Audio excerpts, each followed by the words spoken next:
Okay, we call the February 13th board meeting of the Newburgh Dundee Public Schools to order, and we'll stand for the flag salute.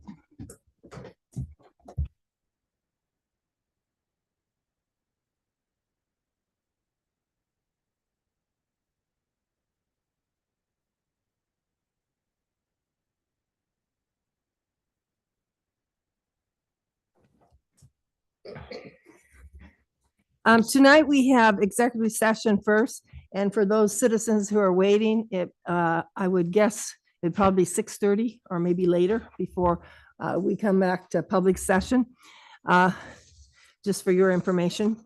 And between executive session and regular session, we'll have at least a 5-minute or 5-10-minute break. So the reason for executive session, as per ORS 192-660-2H, to consult with legal counsel regarding legal rights and duties of the public body with regard to current litigation or likely to be filed. ORS 192.662B, to consider the dismissal or disciplining or hear complaints and charges brought against a public officer, employee, staff member, or individual agent who does not request an open hearing. ORS 192.660-2E, to conduct deliberations with persons designated by the governing body to negotiate real property transactions, and ORS 192.660-2F, to consider records exempt by law from public inspection. And on the back of the agenda, it's listed media and executive session. Representatives of the news media and designated staff shall be allowed to attend the executive session. We will hold executive session in the superintendent's office for the duration. Representatives of the news media are specifically directed not to report on or otherwise disclose any of the deliberations or anything said about these subjects during the executive session, except to state the general subject of the session as previously announced. No decision may be made in executive session. At the end of the executive session, we will return to open session. And then it lists the media can be excluded, but those reasons are not in executive session tonight. So we'll adjourn to executive session.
Oops. Thank you for everybody who has waited patiently. And so we will come back out of executive session. And the first item is, are there any additions or deletions to the agenda? If there's nothing else, I would like to actually extend and offer a moment of silence for Lydia Schramm and Derek Burton, two people that pass out of our school district. So we can do that for a few moments. Thank Sure. you.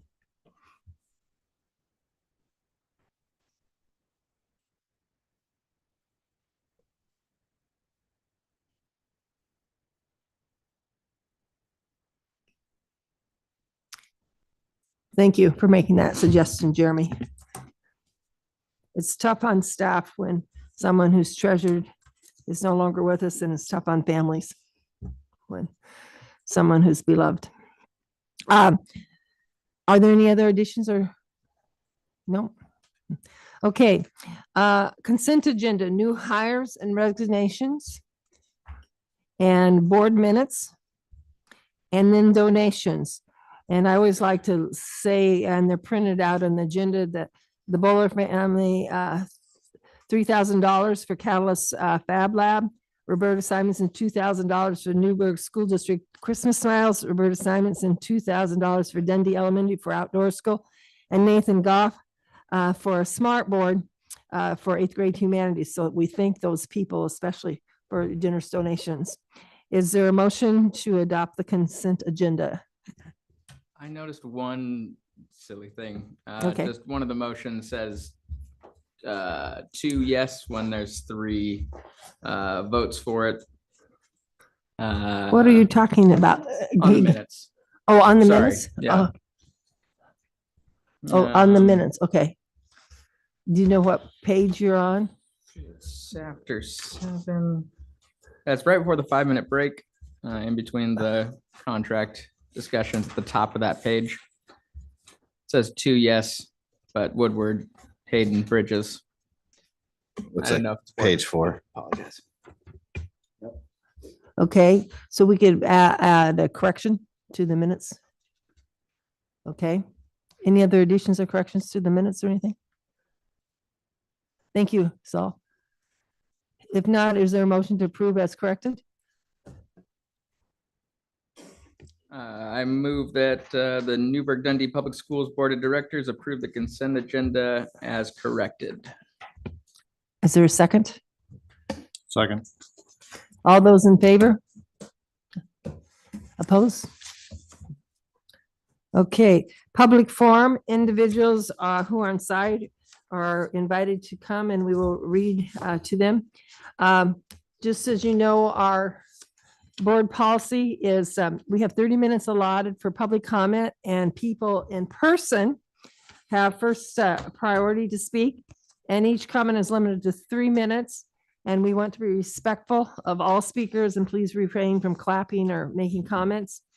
And I know there's a lot of interest in the board agenda tonight.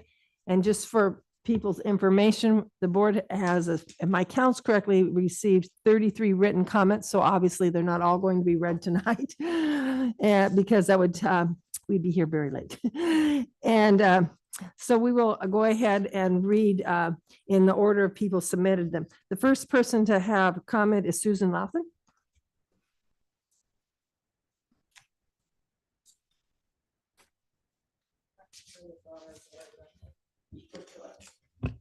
Is that better? Can you hear me? All right. Good evening, and board and Dr. Phillips. I'm just going to read the letter that I sent in already. I just want to commend you, Dr. Phillips, on doing such a great job this year in making education and student engagement a high priority.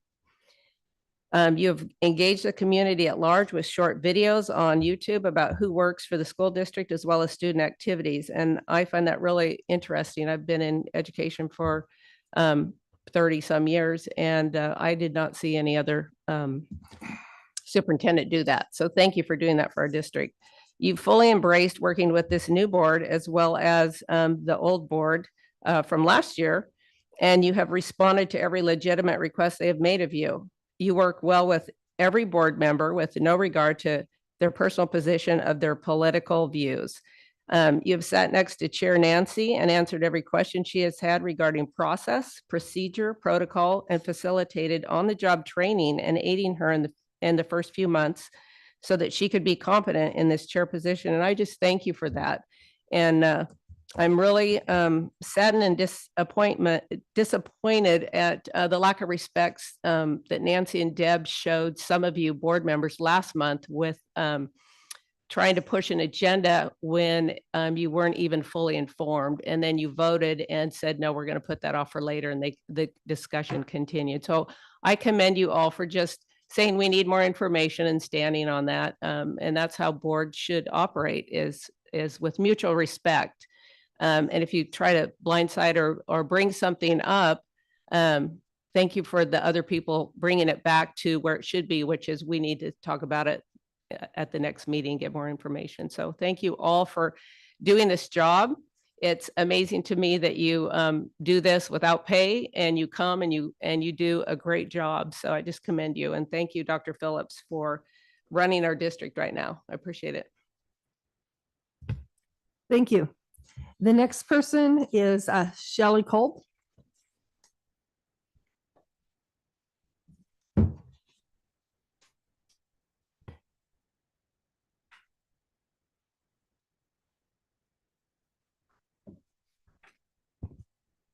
Good evening. Can you hear me?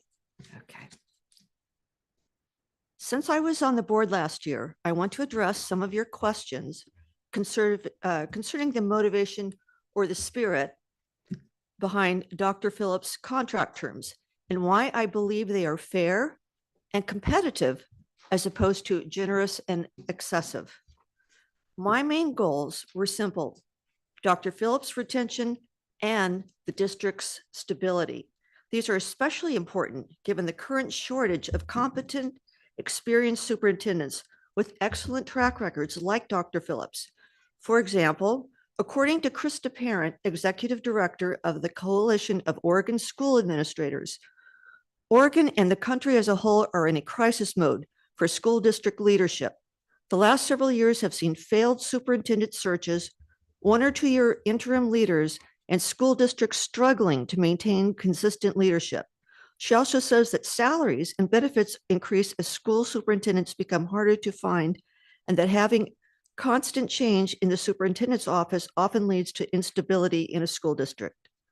According to the Oregon Public Broadcasting, part of the reason for the shortage is that the job has become more contentious due to COVID impacts and tensions with school boards.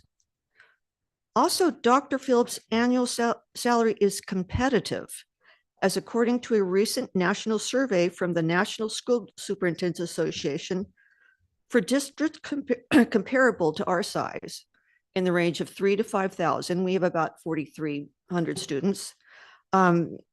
His 12 years of experience put him in the top 90th percentile of that category, whereas his annual salary of $215K put him only in the 75th percentile of that category.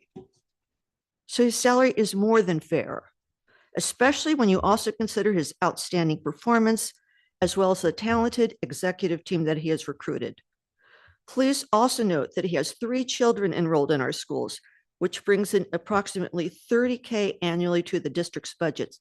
And he's willing to live here. This isn't an inexpensive place to live. So I also took that into consideration.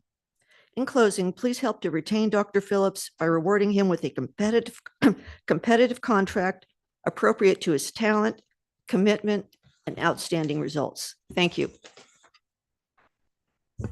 Thank you. The next speaker is Judy Brown.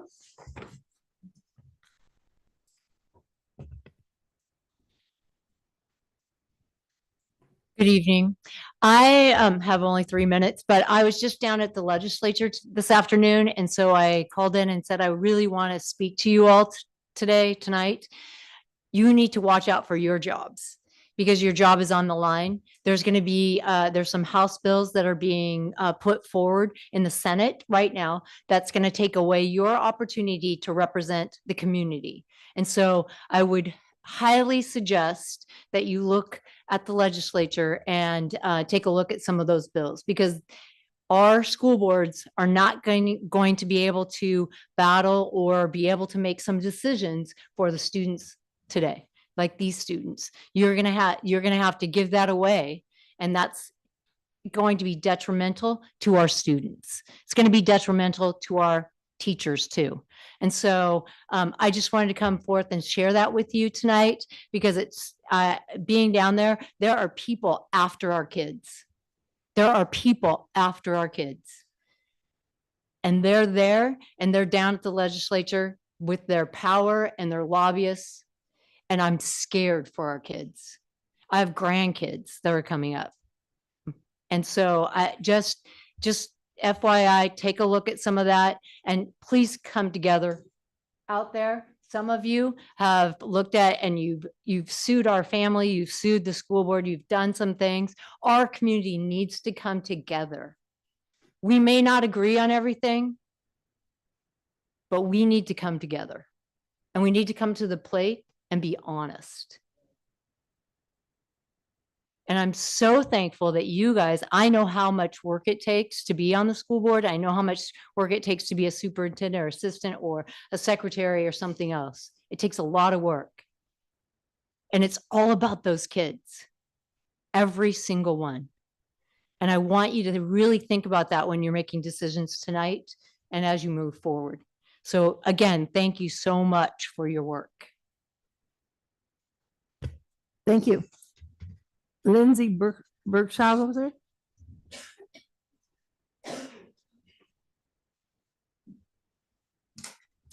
Good evening.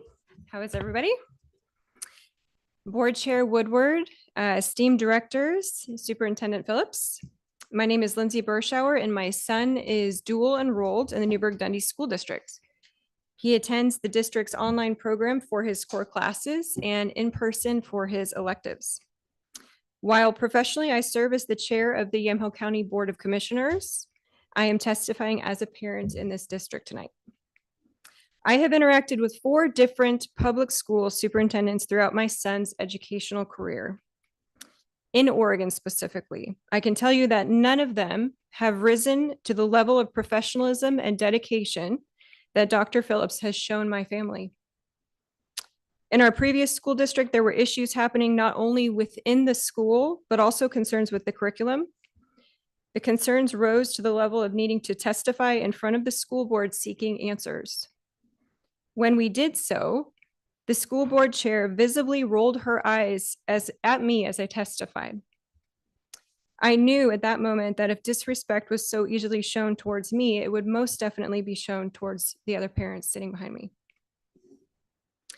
We decided to pull our son out of the district and find a solution that would meet his needs. I made a casual information-seeking phone call to Dr. Phillips, and he ended up finding the solution for our son. Not only did he welcome our son with open arms and a menu of schooling options that could fit our needs, but he also went to work on our behalf on a late Friday afternoon. The principal of the online program called me just before 5 p.m. that same day after I talked to Dr. Phillips about our son's needs, to describe how the district can wrap around him with support, and we established a game plan that day. And this was not just any Friday, this was homecoming Friday with a football game that started in a couple hours that they were all volunteering at. Yet Dr. Phillips and his staff made my family feel like we were the most important priority that day. It was incredible. My son has been thriving in the online program ever since, earning straight A's so far in every course that he has completed. He is also thrilled that the district values a strong work ethic and gives credit for employment hours worked. I'm asking you to recognize the gifted and caring individual that you have in a superintendent. In every interaction I've had with Dr. Phillips, he puts kids first and will partner with anyone to further the success of the district. I also want to say that in preparing testimony for tonight, it was refreshing to go on your website and find your actual personal emails on your website. That is a rare thing when it comes to school boards. It is not the case in my home district. You cannot access school board members directly. And I thought that was fantastic that you allow parents to communicate with you directly. So Keep it up. Thank you. Thank you. Sue Osber, please.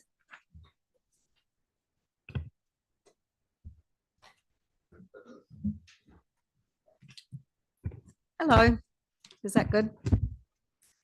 I am speaking tonight. I'm mostly reading the letter I already sent to the board members, but I have a little extra thing as well. I'm speaking in support of Dr. Phillips as our superintendent, and I'm questioning those of you who are proposing an evaluation of his contract renewal. It was obvious early in the election process that one of the intentions of several of the eventually elected board members was to remove Dr. Phillips from his position. This was vehemently denied at the time, but the rumor has been shown to be fact. The reason given at the candidate forum was something to do with budget. And I'm going to read you Nancy Woodward's comments, which I took a transcription of the other day. The third goal, responsibilities of the school board, I think goal might have been a little bit more appropriate, is the evaluation and hiring and firing of the superintendent. Sol talked about myths and rumors that we want, make sure that things are the one rumor that came back to me was like really surprising was, I hear you want to be on the board to fire the superintendent. Wow. Where did that come from? That's not true, as definitely not true. I want to serve the board to make sure that we, the board, meets the goals of evaluate the superintendents like we have measurable goals, specific, intangible, and safe. Okay, this year we really want us to work on reading, raising reading scores, and that through the budget and policy, what are the best ways to get to that? Back to the hiring and firing the superintendent, that goes to budget. Considering that Dr. Phillips, and this is me now, has brought his 3 children to new big schools and bought a house, thus paying property taxes, I believe that the excuse of any financial impact of his contract is null and void. Dr. Phillips is diligent, innovative, and a constant presence at events that take place outside of school hours, including on weekends. He has an open door policy and will meet with anyone that requests it. He is committed to problem solving with students and their parents. As you know, he works well with the teachers union president, which is unusual and must surely be very beneficial to the whole school district. I'm curious also why none of the school board members responded to Heather Bixby's invitation to visit her office so that she could go through the district's budget with them. One would think that knowledge and understanding of the budget would be essential if the board members in question need to justify their present actions. I don't need to go into the statistics of improvements in the district. They've already been laid out by others. And they clearly show that Dr. Phillips has been a steady hand at the wheel of our school district for almost 2 years now, and we are better for it. Can I have like 2 seconds? Any attempt to remove him will be considered petty and destructive, as well as a reneging on the nonpartisan claims of the newer board members. Please don't continue to stir up our community. The school district is working and has a steady hand at the helm. Leave it be and concentrate on better goals that will actually help our children. Thank you. Thank you. Next person is Brandon Casey.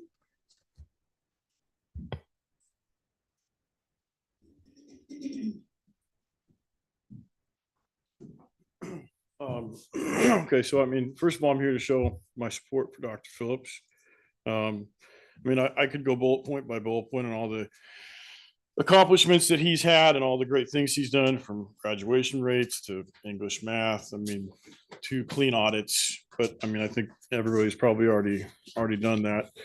And if we were really here to discuss that, we'd give him a raise and give him a contract forever, because he's probably, he's in my opinion, the best superintendent we've ever had.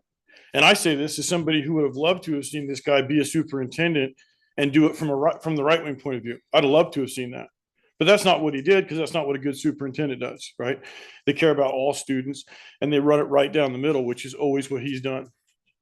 I think the reason that we're here is because I think people on this board are using and abusing their positions on this board to go after him because they have personal grievances that they want to settle.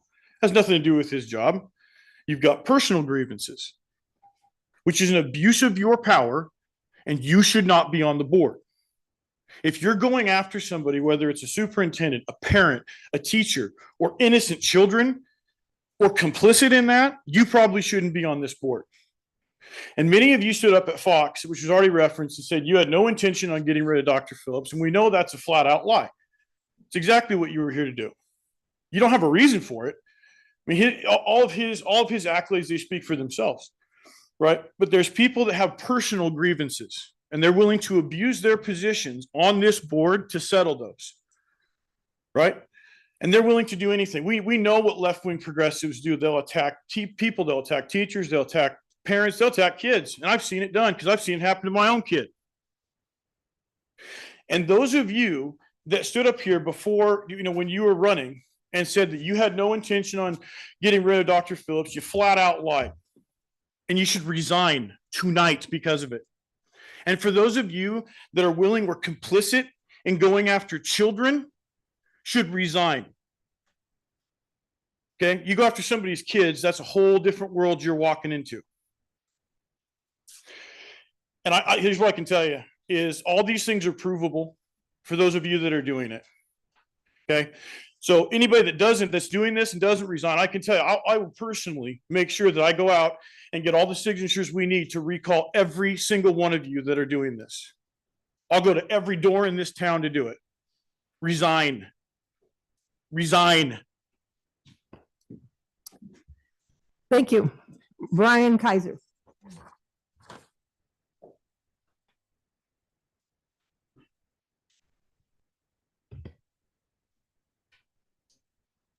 Good evening, board, Dr. Phillips, staff, and great students. Thanks for being here. Just want to, I'm not here to tell you to do anything, except I want to encourage you. We know from history, and we're told over and over again, that the community, the people will prosper and be blessed if the leaders do what is right in the sight of the Lord. I encourage you to do that. We see it over and over in history. That is the case. We were also told, on the contrary, from history, that if the leaders do not do what is right in the sight of the Lord, the people will perish. There will be strife. They will not be blessed. And that is indisputable from history. And I know many of you know the Lord, you know God's word, and I encourage you to seek God's word and do what is right in the sight of the Lord in all of your decisions. I also know as a leader, whether it's in business or in the home or in the community, it's easy to lean upon your own understanding, your own wisdom, what you think is right. But we also know that the human heart is deceitful and desperately wicked, and the mind of man is foolish. So I encourage you to seek God and do what is right in the eyes of the Lord. Before I go, I just want to offer up a prayer to you. So I encourage anybody else who wants to pray with me, please do.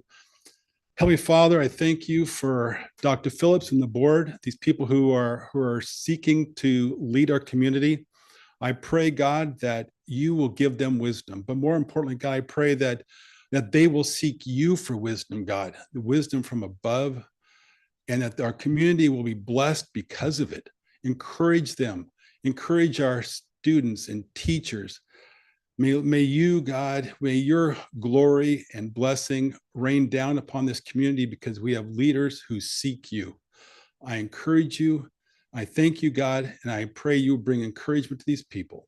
In Jesus' name, amen. Thank you. Thank you. Greg Woolsey.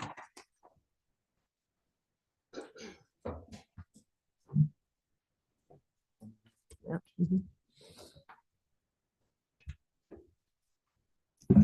Thank you all for conducting our public school business in public and with robust discussions. I fully appreciate that. Let me start by just saying that my high school student would love to engage more academically with the high school. As a straight A student, he would love to take several AP classes that have been cut from next year's schedule. I don't know the exact reasons, but he would love to take more than is being offered. And he's probably going to have to find other ways to take some of those. It looks like that's a little disheartening for him, who is very much involved and very much loves his high school experience. Another topic, just standard business says that extraordinary compensation requires to be based on extraordinary metrics, and keeping up with the neighbors is average, not extraordinary. That's all I need to say about that. Also, that the audits that have been mentioned are only point in time audits, and that just says that the numbers submitted match the numbers submitted. It doesn't say anything on the overall state of the finances, so I wanted to clarify that.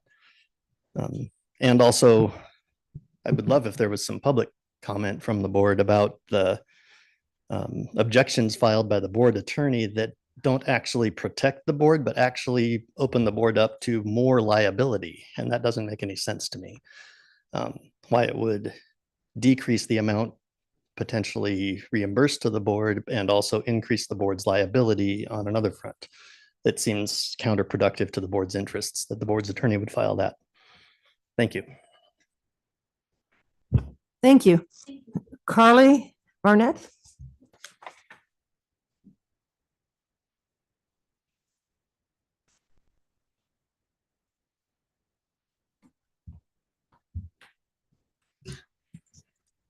Good evening. Hi, I am Carly Barnett, and I thank you so much for being here, for being a part of public life here in Newburgh. Thank you so much. I do want to thank the Board of Directors for opening up the conversation around the superintendent contract, Phillips, his contract, excuse me. They're crucial conversations that are very difficult, and yet they're crucial.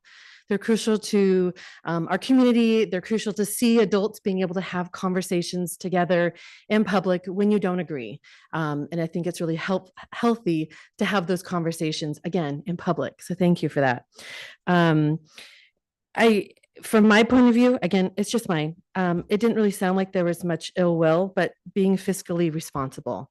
I am really curious if there will be discussion around similar districts and what their superintendent contracts look like, and to be able to have that comparison, to be able to see what it looks like, to see the actual data.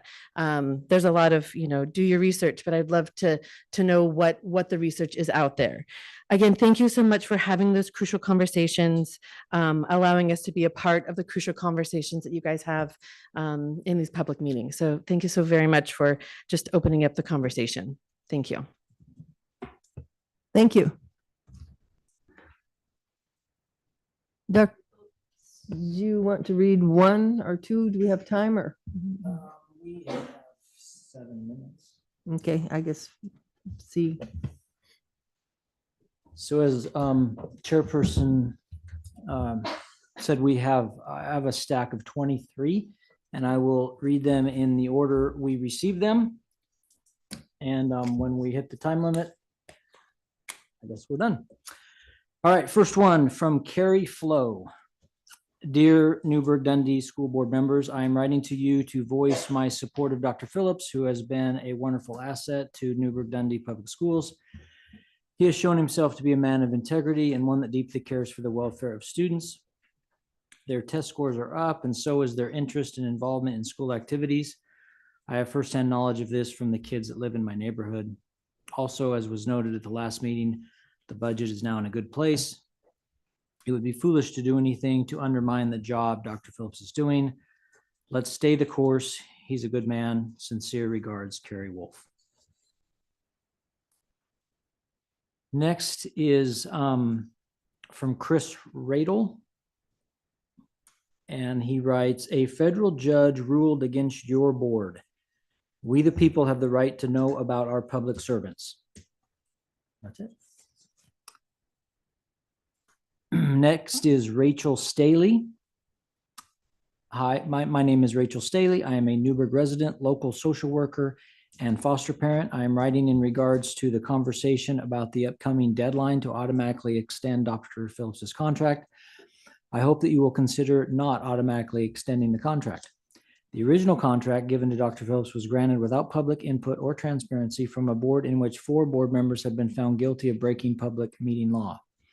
I would like this board to have a transparent renegotiation for a fair contract that meets industry standards.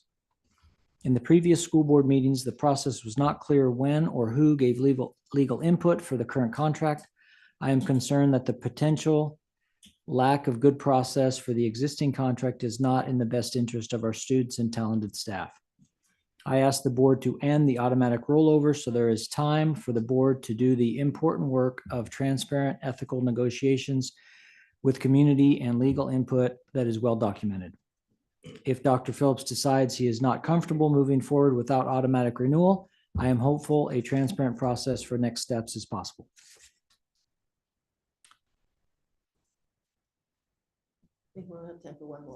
Okay. This is from Chris Irwin. I would just like to point out all of the accomplishments our superintendent, Dr. Phillips, has accomplished in the short time he has been with the Newburgh-Dundee School District.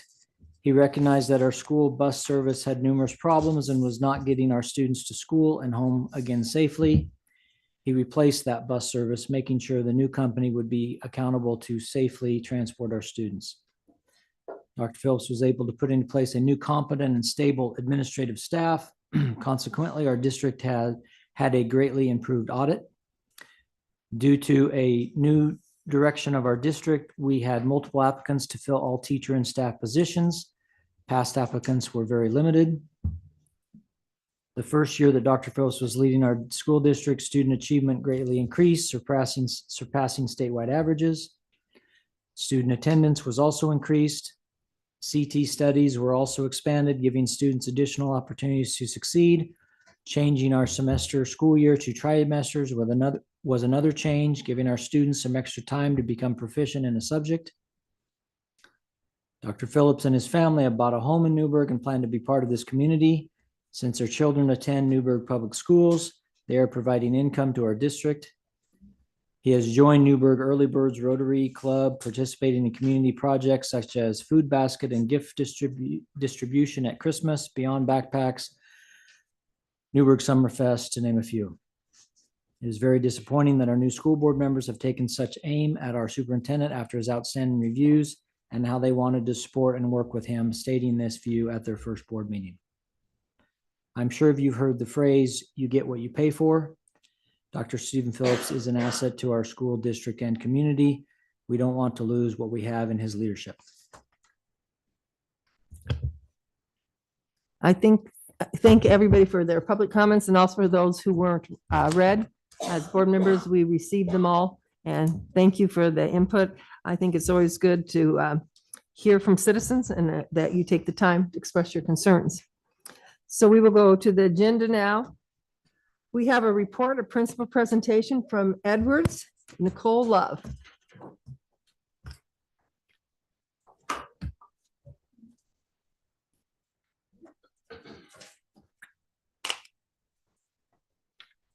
We're doing a little 2-for-1 because Jen Bailey from Mountain Middle School.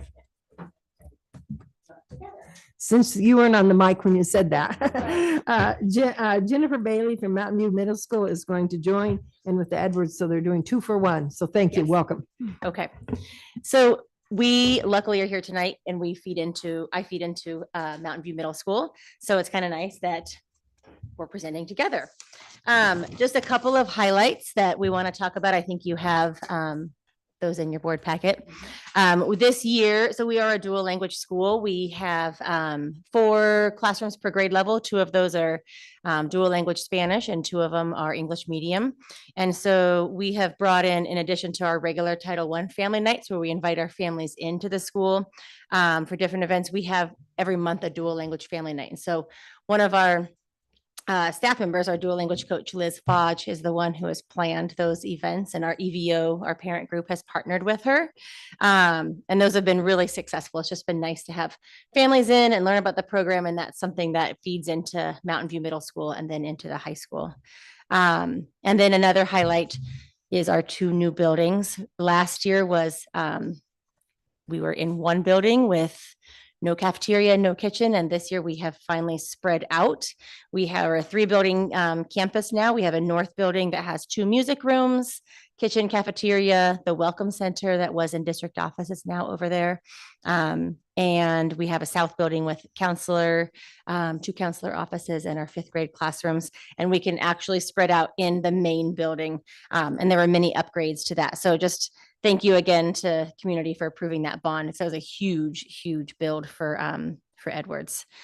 And then one of the pieces that we were asked to report on was our SBAC data from last year.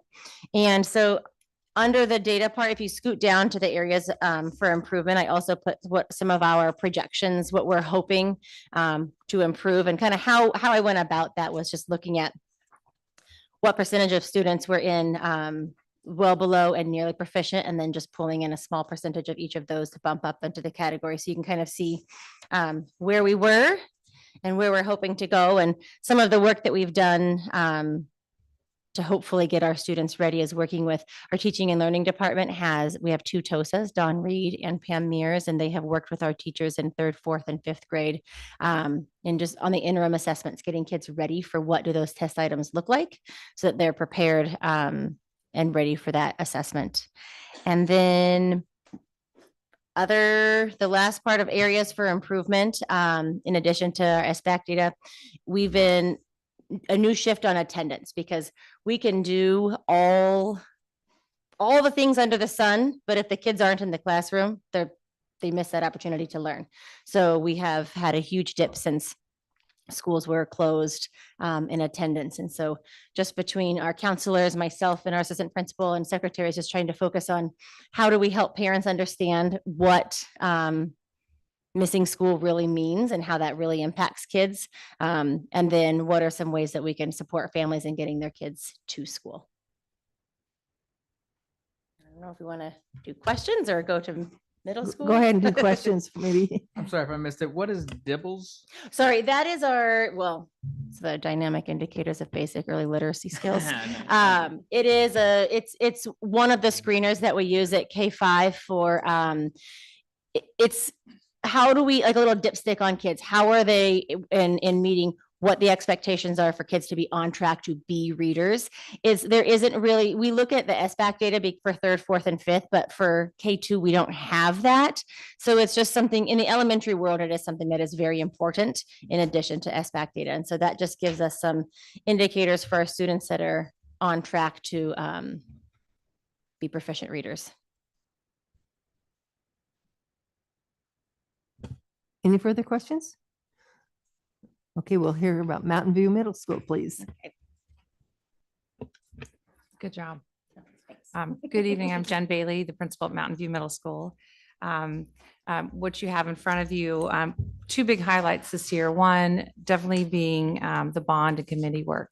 It's beautiful that our community has supported Mountain View. We have a brand new gym. That's probably the highlight if you've not been to our school. The project started in July, and students could not set foot on it it wasn't done until January. It's beautiful, seismic updates, even a new office. So we're really thankful for that. Students and staff are thankful that they have an engaging and beautiful building to go to each day. The other highlight, we are really setting, and when I say we, staff, students, and teachers, a strong focus on academic achievement this year. Not that that's different in previous years. We've put that really to the top of thinking about grades matter. Students hear that often. We're thinking about transitions from 5th to 6th grade, when students have a report card that don't reflect grades, and then they are land into 6th grade and they're like, what? I get 6 grades, 6 subjects. And we're also thinking on the other end of 8th to 9th grade transition, when students if grades don't matter, because they're not getting high school credit, but they do matter. And so what are we doing at 8th grade to think about supporting kids and students to think about achievement is important. I should be engaged in my grades. You'll just see there that when we use iReady Math, it's just a diagnostic tool for fall, winter, and spring, gives us a gauge of where students might be at the beginning of the 7th grade year, 6th and 8th grade, and content that they've learned or not learned. And we've increased in math for all 3 grade levels. We're really excited to see that growth. And part of it is students are really interested lately. They want to improve. When we did our winter diagnostic for all grades in reading and math, some students grew by 100 points, right? We had increases in percentages for all students, and some students who didn't perform as well as they wanted to asked to do it again. And so we're seeing this dig in, we're seeing this push by students who are also really actively involved. We are offering homework club, progress reports every 2 weeks, grade checks within the classroom. So students are engaging and thinking about how they can be accountable for their own learning. And then we're doing a focus on student recognition. We always have Student of the Month assemblies recognizing students with character traits. Empathy is our trait for this month. But we've also landed back on recognizing students for their GPA. That's a nice transition from 8th to 9th. Also looking at students who have no tardies. It's a fantastic thing to be a middle schooler and never be late to a class. And they do have 5 minutes to get to each class, but they think it's not long enough. We're also focusing on celebrating students with 100% attendance, just things like that. So we're trying to build recognition for all kids, all 497 students. The SBAC data, we were just sharing 8th grade from last year. What I find fascinating is this is our first group of students who had returned from the pandemic. So their first year was in person, 6th grade, 7th grade, and now 8th grade. So we're looking at that 3-year trend to see how they're performing. And if you look at, we're focusing on level 3 or higher on all levels, but level 3 is at grade level 4 is above grade level. So how many of our students exist in that population? And then what are we also doing for our students who are not there yet? So we're really focusing on that. And it's tightly tied to our district strategic plan. Over 3 years of, if we're sitting at 35% or 50%, like you'll see there, district rollout is in 3 years, we're at 90%. It's a lofty plan, but we're really excited about it. And some of the ways in areas of improvement, how we're looking at engaging students and increasing achievement. We have been able to offer different interventions this year at Mountain View. So we have a reading lab, which is directly related to how students are performing in grades, but also their assessments and their state tests. We are really focusing on guaranteed viable curriculum. So all ELA or humanities, all math, all science teachers, we have our amplified curriculum, all of those pieces that we need to do with fidelity. So all students, no matter if they're at CV or MV, are experiencing that and being exposed. And this year we were able to add 2 ELD specialists, a reading intervention specialist, an additional math teacher, which actually helps us lower all humanities class sizes, lower math class sizes. And we did go to a 6-period day and trimesters. It's made a significant improvement for students. Instead of a semester for 18 weeks, now they have 12 weeks and then 12 weeks and 12 weeks. And so it's created quite a shift where students are working really hard. And yet after the first trimester, they're like, okay, now I'm going to try it again. And then we're also just looking at Mountain View is currently at a 93% attendance rate. We're really celebrating that. We'd like it to be higher, but we're getting there. So, okay. Any questions? Any questions? I was curious, well, how are you? I feel like in middle school, it can be tough to celebrate students and not turn, that could be a hard moment. Like, what are you guys doing that's working? Because it's clearly working to get kids to want to be celebrated in front of their peers. I feel like that can be hard. Yeah. Yes, at that adolescent time, I mean, middle school in general is, you really have to enjoy it. I so appreciate middle schoolers, but there is that ability to, I think it's helping them learn the pattern of that it's okay to be recognized amongst your peers. So you do it in different formats. Today I had 2 teachers. It was bring anything but a backpack day. So one teacher had a shopping cart and he strolled through the hallway. The other teacher was in it. I know I'm telling the zany story, Steve, but they were passing out positive referrals. So they would zip into a classroom, recognize students who have been recognized by a staff member. So I think it's just that continual pattern and repetition. And even, sending home GPA certificates to families. They might not have experienced it as much in the last few years. So we're making it a normal habit and for them to feel good about themselves, because middle school, it's a tough time. Thank you both for your wonderful presentations. Much All right. appreciated. Thank you. Have a good night.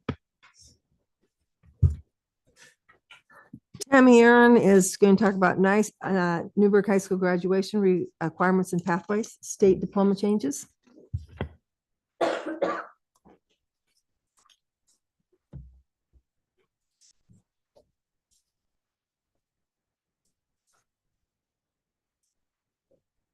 All right.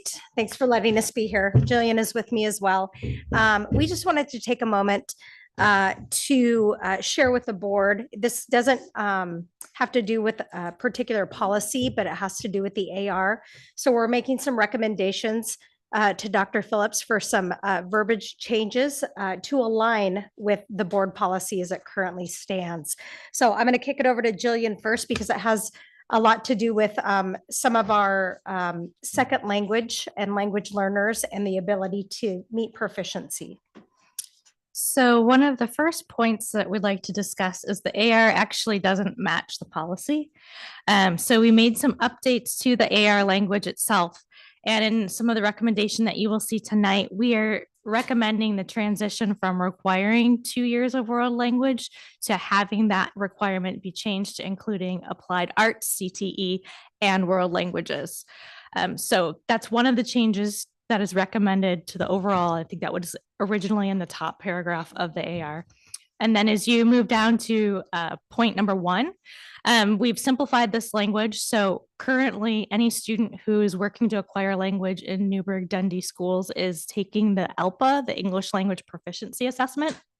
And the prior AR also referenced another assessment that's no longer in use and is not aligned to the Oregon standards. So we're only utilizing the test that is aligned to Oregon standards and required by the Department of Education. And one of the biggest changes is that also in the language, it said that our native multilingual learners had to also prove their native language, which native English speakers did not. So we are only assessing the second language fluency. And so that is an update to the AR as well. And then bullet point number 2, all of the changes there bring the assessment scores in line with the requirements that ODE has for the seal of biliteracy. So if students meet these assessment scores and they pass English language proficiency or another language and have a second language or American Sign Language, they are eligible for the biliteracy seal. So it's really bringing our assessment scores in line with requirements that ODE already has. And then the second document you have, it's called Credit Recommendations for Post-High School Pathways. Because the policy had changed a while back to go away from 2 required years of world language to a combination of world language, arts, and CTE, we thought it was important to create kind of a visual, not only for our students, but for parents too, to understand options available to students depending on what their post-high school plans are. We know not every student is college bound. We know that every student's post-high school plans are important and worthy. And so we wanted to create something that would help guide students through their 4 years and challenge them not to just meet the minimum requirements of a diploma, but to go above and beyond. The current diploma requirements is 26 credits. You'll see on this these 3 different pathways that we are suggesting that most students attempt to exceed those 26 credits. With the move to the trimester schedule, students have 30 credit opportunities over 4 years. In addition, this chart was created because one thing you will discover is that policy IK is changed often because state requirements for the diploma change often. And so this chart actually reflects students who are current freshmen and beyond, because there are some additional graduation requirements coming into play. And that is a 0.5 credit for personal finance education and a 0.5 credit for higher education and career path skills. And then there are some shifts in math requirements going away from this traditional algebra, geometry, algebra 2 into incorporating some data science as part of that and financial algebra. So this is just for your information, but also hopefully to be used in the future as a tool for our counselors and our educators to help our students plan. Did people have questions? I have a procedural question. Since this is a adoption for the policy, do we put this on the agenda for next month to vote on? It's an AR, It's an so AR. we don't have to vote on it? So, Yeah. yeah, they're making the recommendation that I make the changes to that AR. Okay. And, yeah, so it'll just be no board action needed. Good. Hey, Tammy, thanks for coming in. Assume that we're looking at this sheet, right? Yeah. So on the left-hand side, the subject areas, as I look down this in language arts, mathematics, science, social sciences, there's a lot of AP courses. So these are all available to the kids. Yeah, these are all available to kids, AP courses and dual credit courses. We do have for our size school, a fairly comprehensive list of dual credit and AP and honors courses. Okay, thanks. And then can you explain, I think I understand columns 2 and 3. What's the last one, the fourth one there? It says workforce. What are the credits for there, I guess? So all of these credits a student will work toward a high school diploma. These are our recommendations for credits in specific categories, and they align with the minimum requirements that are required by the state of Oregon. So for example, 4 credits are required by the state of Oregon for a student to earn a high school diploma. Does that make sense? Yeah, I think so. And so just in any of the subject areas, I guess I'm still not clear. So maybe use that first line as an example, the language arts. So you go over to, it says 4 credits under 4-year college, 4 credits under 2-year college, and 4 credits under workforce. Correct, because the state of Oregon, regardless of what your post-high school plans are, require 4 years. Okay. 4 years Okay. of language arts. Gotcha. Yeah. Okay, thank you. You will see as you get past the required core, so language arts, math, science, and social studies, you will start, and health and PE, you'll start to see some minor variations in what the recommendations are for students based on what their post-high school plans are. Okay, thank you. Why the difference between the 2-year and the 4 years on some of them? Because 4-year colleges have more rigorous entrance requirements than 2-year colleges. I have one comment. Thank you. This looks great.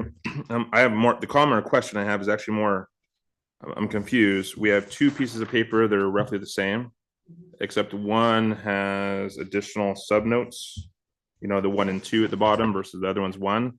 So which one are, I mean, like, is there a difference?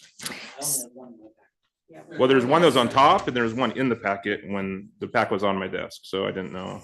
So the document that we are talking about tonight is the one that just has the 1 footnote.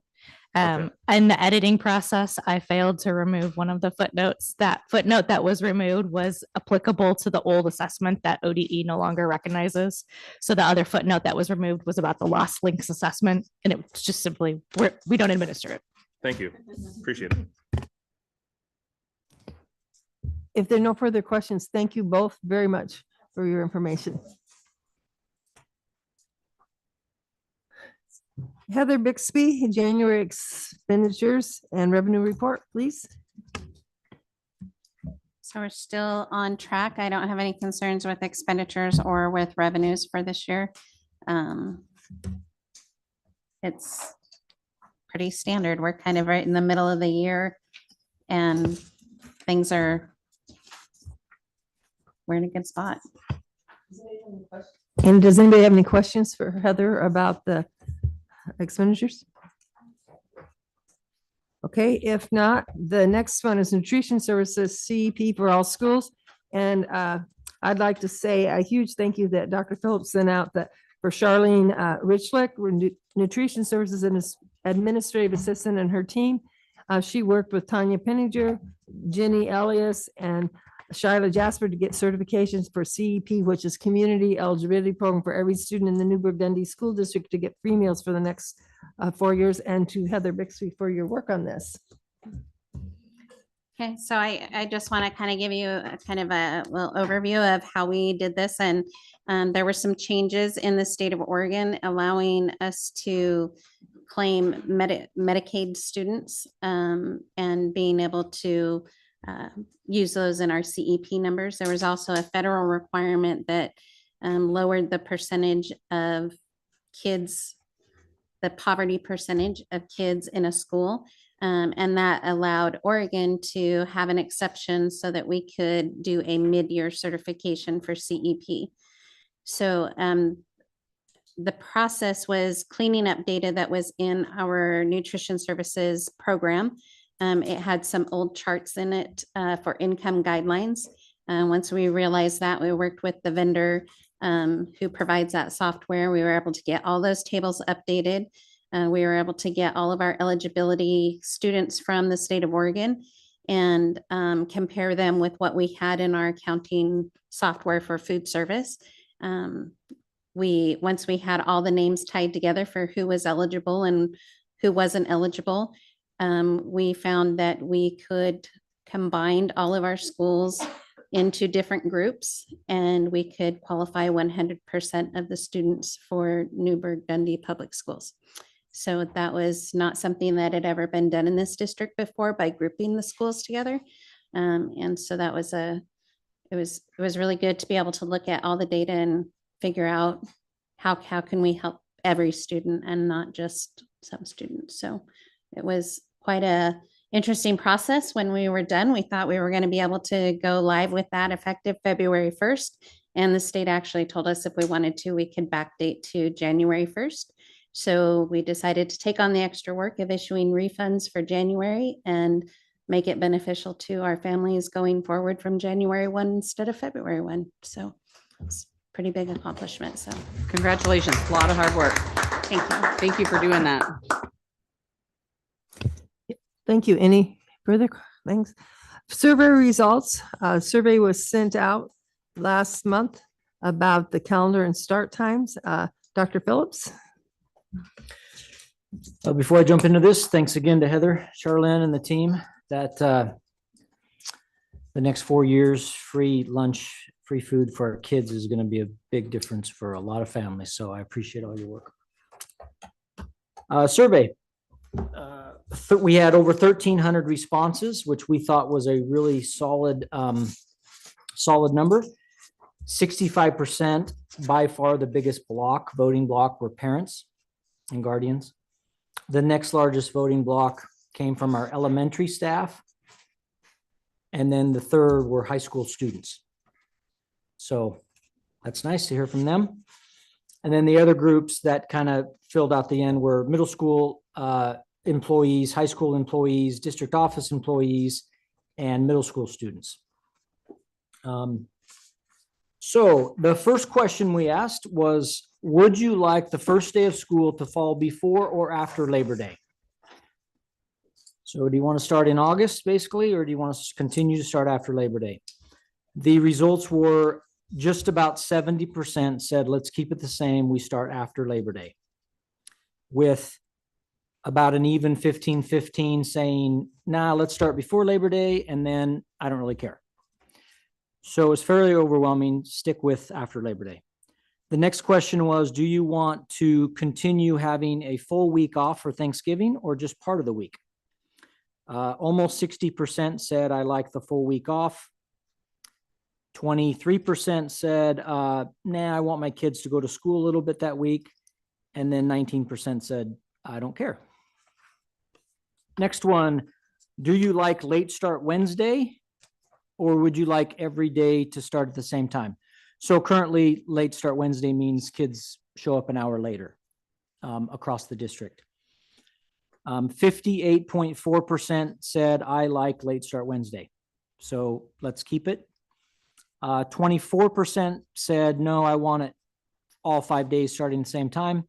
17.4% said, I don't care either way. Next one, would you like to have elementary schools continue to start first or change the schedule and have middle school and high school start first? 51% said, I want elementary schools to continue to start first. Almost 28% said, let's have middle schools and high schools start first. And then 21% didn't have a preference. Next one, do you want start times to remain the same?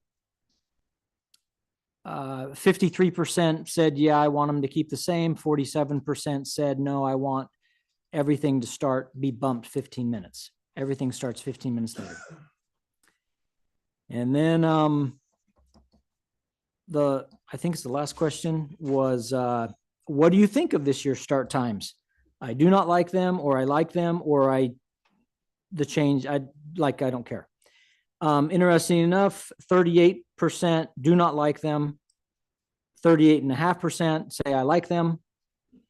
And 23.6% say it doesn't really matter. The last thing I'd say is our board member Hayden did some further analysis trying to break out, what do parents say, independent of everybody else, and and I haven't looked at it in depth as probably you have, but it didn't seem to change much. It seemed to keep the same pattern. Yeah, it pretty much did. The biggest thing I would say is parents, if you broke it out into like groupings, they don't like last year, but then the same parent group said who should start first. Says elementary still starts first. So is what comes out on top. So it's like, I would say those would both be together. Like, let's flip it, or there would be other two or more of those graphs would kind of be, in my mind, that if you don't like it, there should be change, but then there was no change in the other questions. So, yeah.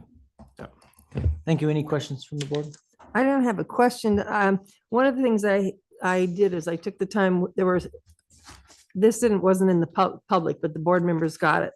There are 57 pages of written responses from people who gave it. I mean, there was 57 pages that came that if people wanted to make a comment. And so I read each one of them.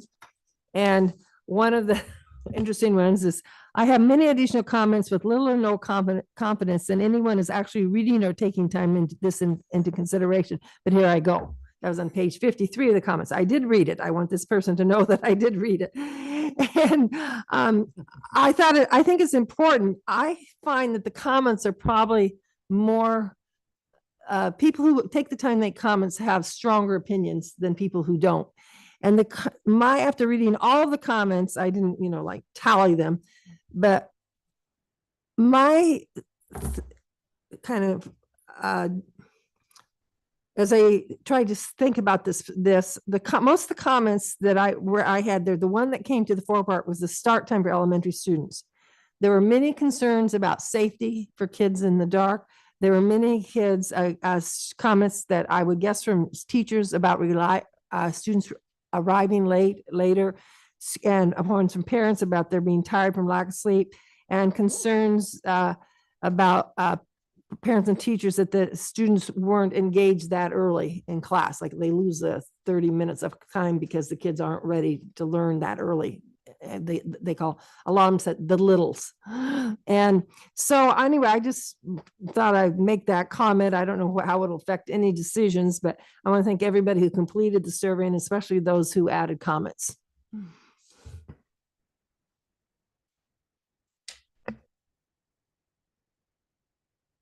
Any other things about okay, now we go to board action items. Intent to award Newburgh High School auditorium roof to a roofing company. Heather Bixby. So this project is actually scheduled to be paid for with bond money, but because it wasn't part of the initial proposal for bond projects, we felt that it was important to bring it back to you and the public to let you know how we were going to spend that money. And since the auditorium roof has been a major source of leaks and really is in disrepair, we really wanted to make sure that we could get that taken care of, because contract amount total is over $100,000. It does require board approval. So we just brought it to you so that we could get permission to enter into that contract and get them started on that roof. Any questions? Is there a motion to approve this contract? Yeah, I'll move that the Newburgh Dundee Public School Board of Directors approve the small construction project contract for the Newburgh High School maintenance auditorium roofs with contractor Washington Roofing Company as presented. Second, I'll second it. any discussion? All those in favor? Opposed? Motion carries unanimously. Intent to award an award for HVAC maintenance. Heather Bixby, please. First, I want to just make a statement. I was going to say it earlier, but just a reminder, the Budget Committee work session on February 27th at 6 o'clock. We will not be discussing budget. It is simply this is how you read the budget document and answer any generalized questions that people have. So board members and Budget Committee members just want to make sure that they're aware of that training at 6 o'clock on the 27th. Okay, so the HVAC maintenance. What we found is when you need repair work on anything boiler, chiller, or HVAC related, you get charged different rates, and they could range anywhere from $170 an hour to $230 an hour, even if you're with the same company.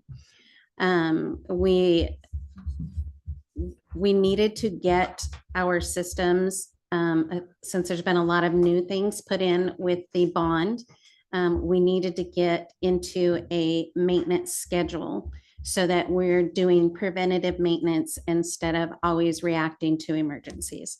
So with the help of Cornerstone,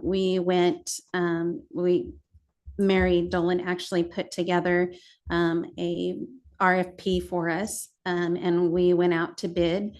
We received 10 qualifying bids on that. I see the paper says 7, but there was actually 10 proposals received. And so myself and 2 other people looked through those. We relied on the maintenance coordinator and one of our very highly trained maintenance employees to review those. I'm looking at the financial piece. They're looking at the more technical piece so that, you know, we weren't just making a decision based on best money, but who was best fit for the job. So what this did is allowed us to request set rates for the next 3 years to provide any kind of maintenance or emergency repairs that we might have relating to HVAC, chillers, and boilers within the district.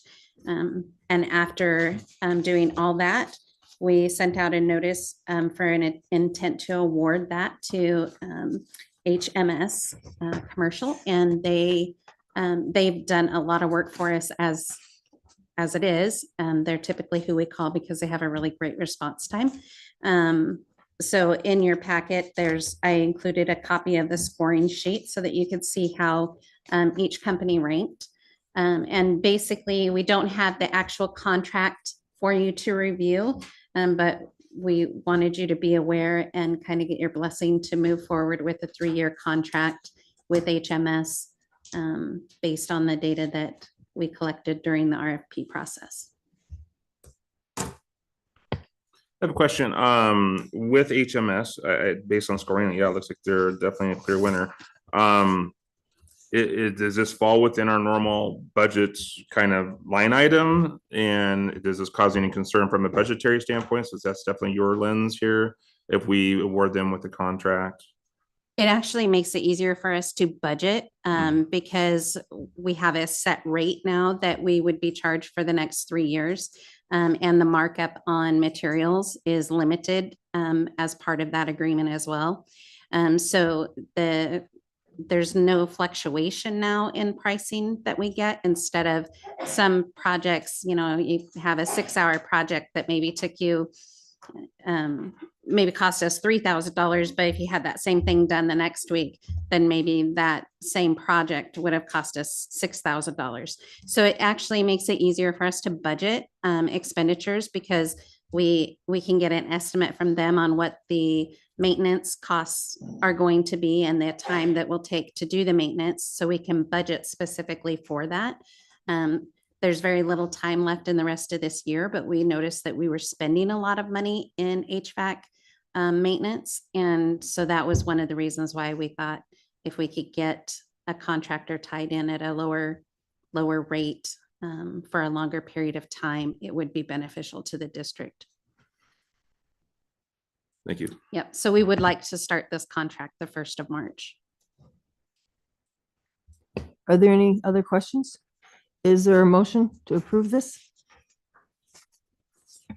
Yeah, I'll move that the Newburgh Dundee Public Schools Board of Directors approve the intent to award 2024 HVAC maintenance contract to HMS Commercial as presented. I second. Is there discussion? All those in favor? Deb, are you ready? Trevor, did you vote there? Yeah. Okay, motion carries. Thank you. The next item is superintendent contract. In the January meeting, there was a motion that was approved to move to direct the board chair and vice chair to negotiate with Dr. Phillips proposed addendum to his contract for the 26-27 year to be presented to the board for ratification no later than February 13th, but before February 15th. The addendum to be negotiated shall be mutually agreeable to Dr. Phillips and shall be in a form approved by the district's general counsel. So we have come to an agreement. For the public's information, the district lawyer that helped us with making a decision is, her name is Lauren Lester, and she's available for questions on Skype if someone has any. And the reason she was at it, she is a counsel at the High Desert Educational Service District in Ben Lapine. And they have an agreement that on superintendent's contracts, they exchange because they want to have good working relationships on other things. And so that's why she was the one who negotiated. And there's a, in the board packet is an agreement, and it was for the changes were for the 26-27. And at that point, Dr. Phillips had agreed to make some freezes to some of his salary things. And at that point, we also agreed that that contract will end that year. So it's a compromise on both sides, and it is not any way terminating Dr. Phillips. And he agreed to this, and the board would have to approve it. And Dr. Phillips, do you want to say anything, or? I agree with everything you said. Yep, I worked with you guys and the attorney, and we came up with a legal solution. Okay. Do other board members have comments or questions? I think that it's important to recognize that while the contract comes to an end, it also gives us a date on which we start the renegotiation process for moving forward. So it's not a hard line end date, and just so everybody understands that. And then I really appreciate Dr. Phillips working through the attorney to help get us to a spot where there's some things that got fixed up and cleaned up in the contract that really was a sticking point for me, and I'm looking forward to moving on. Are there any other comments from any board members? I appreciate you guys sitting down this month and doing that. I was a little worried that time would be pressing and maybe wouldn't get it done, so I do appreciate that. Also think it's important to let everyone know that it is available on the district website in the board packet. It's like page 55, I think. Yeah, I think that it cleared up a lot of issues and sticking points that I had. And I don't know what other kind of discussion we might want to have before we go about it.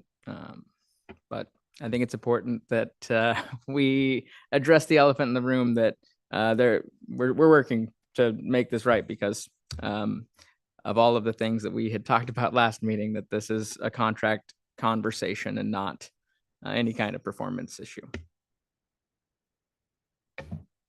Yeah, I got a few comments to make about this. I wasn't happy with how this whole thing got brought up on the January 9th meeting.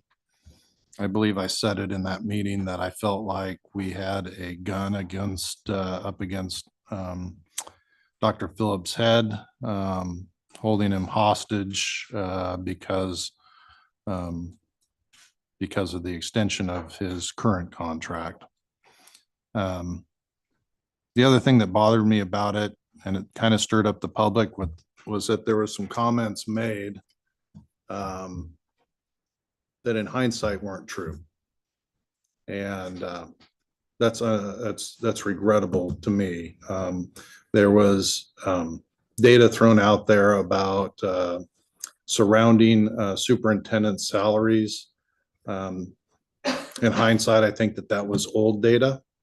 But we got a lot of letters in stating that we needed to address that comments were made that his current contract was excessive. And I think a lot of those points were proven false. We found that Dr. Phillips' salary was in line based on a study done by an individual that writes about 80% of the contracts in the state.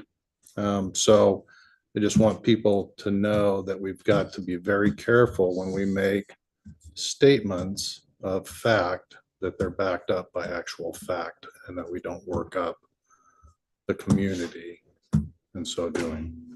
So.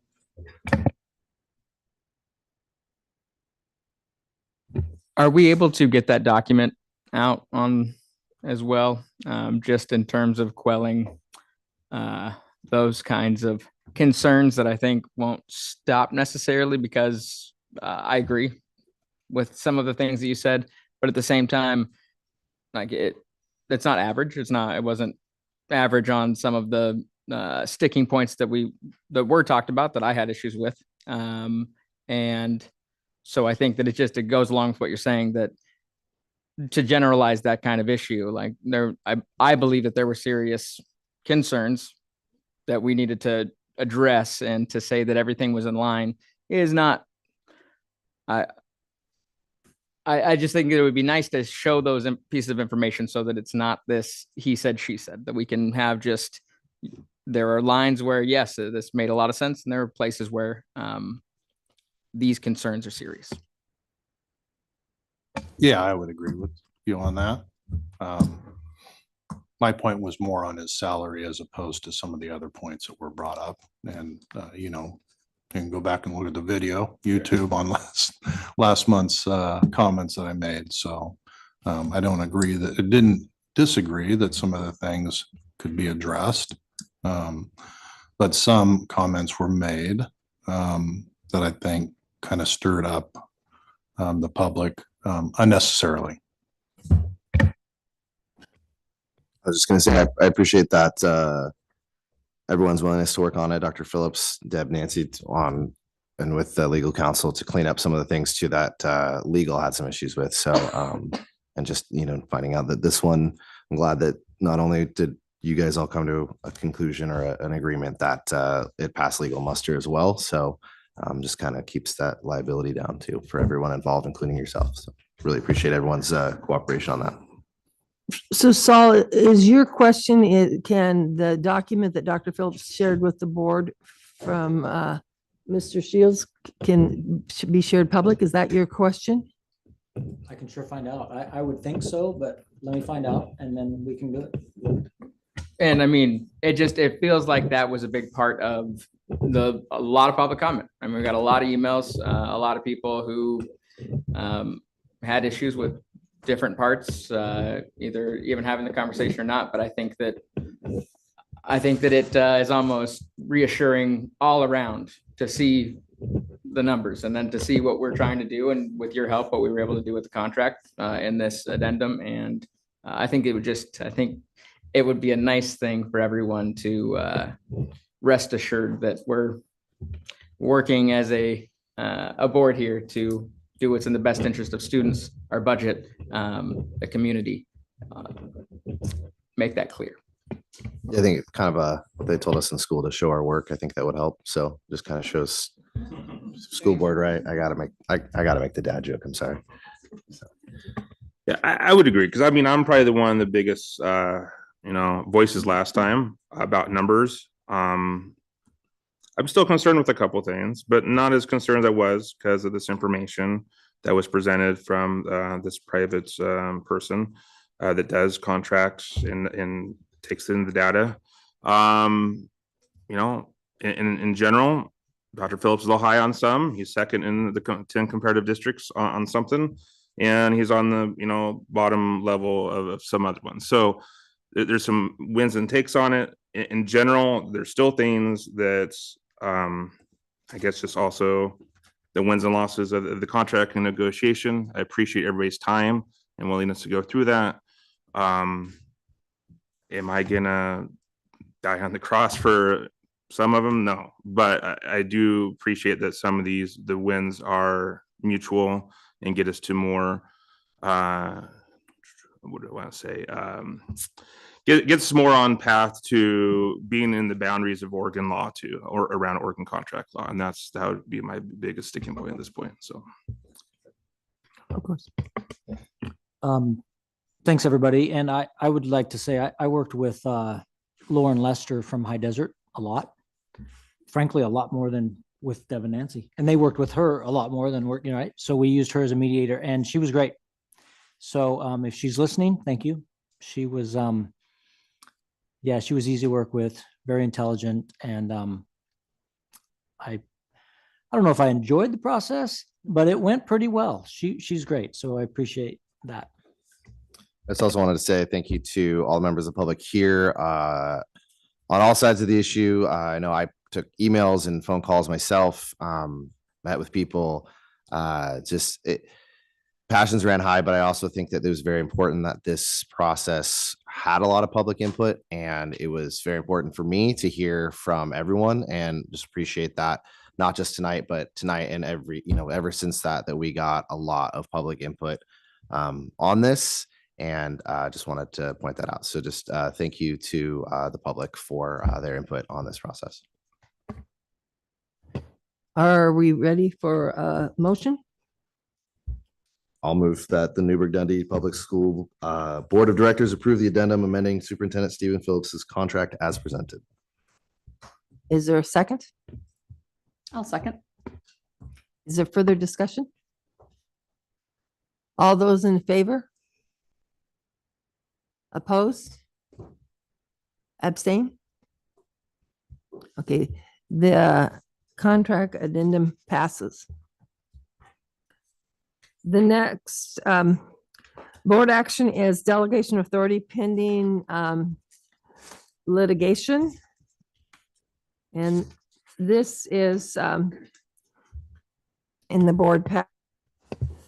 And I will read what it says. The Board of Directors delegates authority to District General Counsel Lisa Freely to make day-to-day decisions for the district in connection with the lawsuit captioned Woolsey et al. Newburgh School District 29J et al., including in a decision under the Oregon Tort Claims Act and providing direction to litigation counsel on post-trial matters and preserving the district's rights for appeal. Although Ms. Freely may direct the timely filing of the notices of appeal to preserve the district's rights, any decision to proceed with an appeal is reserved to the board.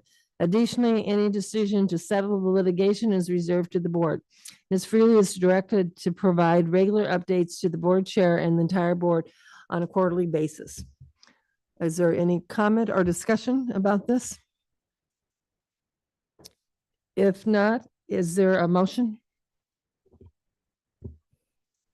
I move that the Newburgh-Dundee Public School Board of Directors, sorry, I keep saying that, delegate authority to District General Counsel Lisa Freely as presented and defined above. Is there a second? I'll second. Any further discussion? All those in favor? Motion carries. The next item is a bit complicated. It's action on complaint filed against public employee. There were complaints filed by Rebecca Wallace against me, Nancy Woodward, Rebecca Wallace versus Deb Bridges, Beth Kaiser versus Nancy Woodward, Beth Kaiser versus Deb Bridges, and Beth Kaiser versus Jeremy Hayden. All of these complaints are listed in the board packet.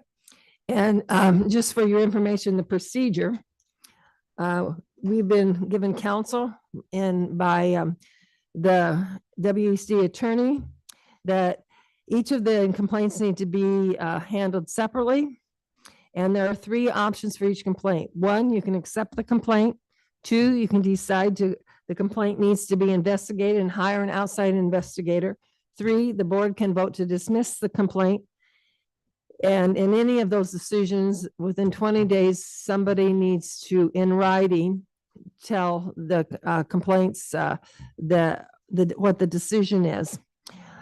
This may seem a bit strange, but as legal counsel, any board member who is named can vote because there's no financial gain in the decision. This is Oregon law.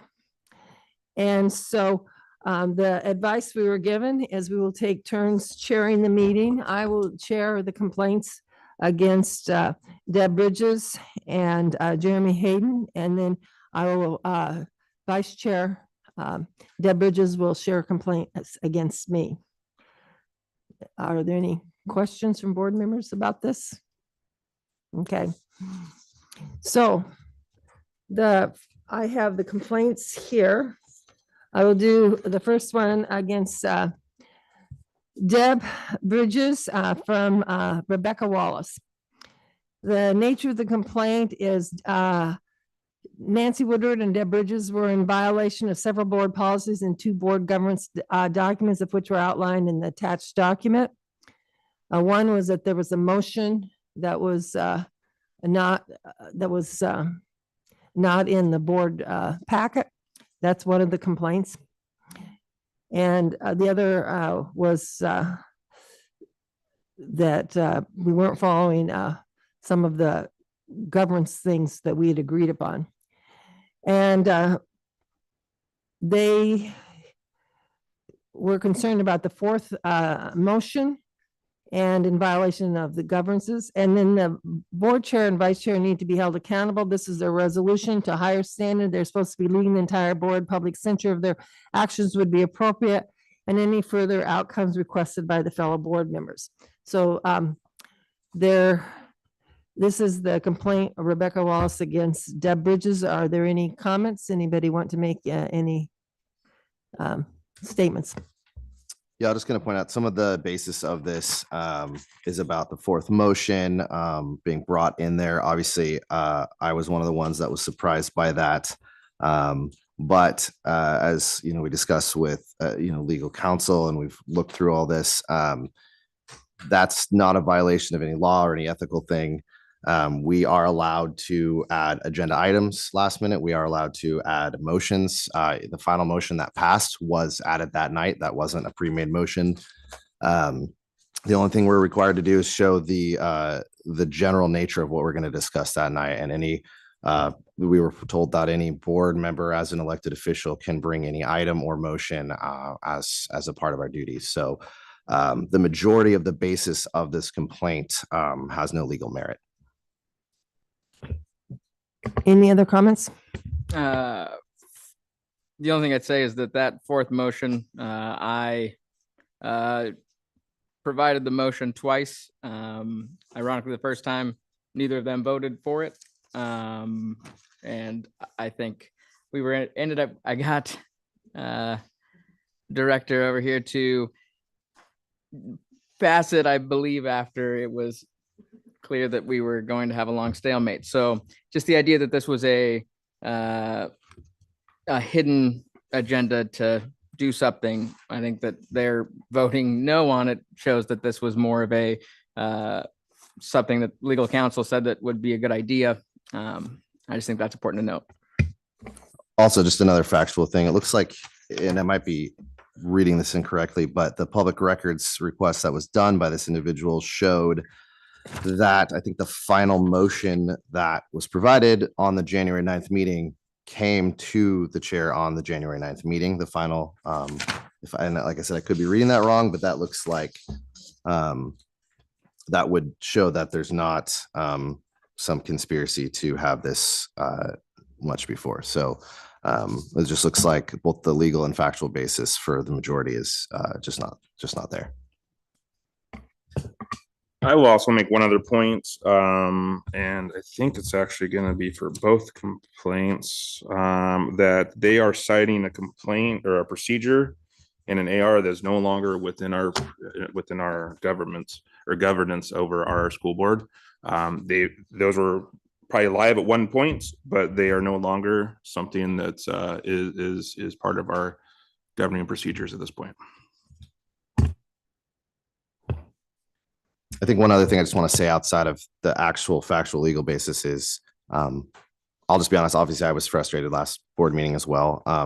But after a lot of reflection and I think a lot of what happened can be chalked up to us being a new board. There was a lot of things that I know I didn't know in contract law and a lot of things that have had a crash course over the last month. So I was frustrated by that, I'll be honest, but I think again, some of the things and missteps that happen, we're a new board. We haven't been here even a year. So this is the first time, I know for me, I'll speaking for myself, it's the first time I've had to deal with an employee's public contract. So I'm sure I'm not alone in that. If there's no further discussion, is there a motion for one of the options?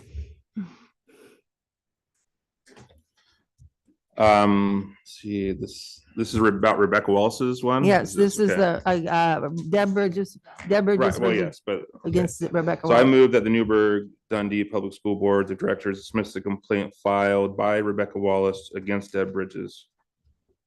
Is there a second? Second. Is there further discussion? Yeah, and earlier you mentioned that we would need a written, if needed, I volunteer to. Okay. For any of these tonight, I can write that since none of the complaints are about me. I'm happy to provide that written after we've run it by legal. Okay. And with, and can I have some clarification with this one email about when you received the conversation with legal counsel began on January 3rd, but you had the final vision was sent on January 9th. So it's like you were starting the process of going through that. We were in legal counsel about some other issues in the district also on January 3rd that were presented. And yeah, so. But I just didn't know if like you knew ahead of time, like you were going to be No, doing that. no, I did not And- know that legal. I had sent them 3 motions that I had that were in the board packet to Lisa to say, do we need anything? Because I wanted to make sure we were covered legally. And she got back to me on January 9th. And if you read those motions carefully, the 4th motion was basically a variation of the 3rd motion. There's not much difference. It just had more legalese in it. Okay, we have a vote for a motion and a second. So all those in favor of dismissal of the complaint Rebecca Wallace versus Deb Bridges, in favor? Aye. All those against, opposed? Abstain? Okay. We have 2 abstentions and 5 votes for, okay? Then the next one, Hold on. Point of order. Point of order. Who else abstained? Did you? So you changed your vote from approving to abstaining? Okay. Okay, thank you. Okay, the next complaint is very similar against Deb Bridges. This complaint is against the board chair, Nancy Wood, and violating policies and attached, and that they had in the YouTube video that in the complaint about procedure. And her suggestion is that Chair Woodward step down from her position to allow someone with proper skills to lead the school board and ask for transparency, honesty, and properly follow the public meeting laws. I request a public apology to Superintendent Phillips for the professional disrespect given to him. So I guess they want me to step down, but the transparency and apology, I don't know if that all applies to Deb Bridges and Jeremy Hayden also, but any comments? The complaints are very similar. Would you be open to doing an apology to Dr. Phillips and to the community on the surprise or whatever? Would you be open to that? I am. I feel like I have tried my best to do what is right for this board. And I did not intend to offend anybody, and people can laugh about this. I did not ever intend to offend anybody. And I don't know that if people are, I'm sorry if people are hurt, but it was never my intention to offend Dr. Phillips. I did never state in the board meeting, I've read the transcript, I've listened to it. I never stated that I wanted his contract to be terminated. It was never stated. I was just concerned about legal issues in it. And so in the extent that people are interpreting my intent, people can judge my intent however they want. But so so I guess you're saying that you demand a public apology. I think it would be nice. It would just,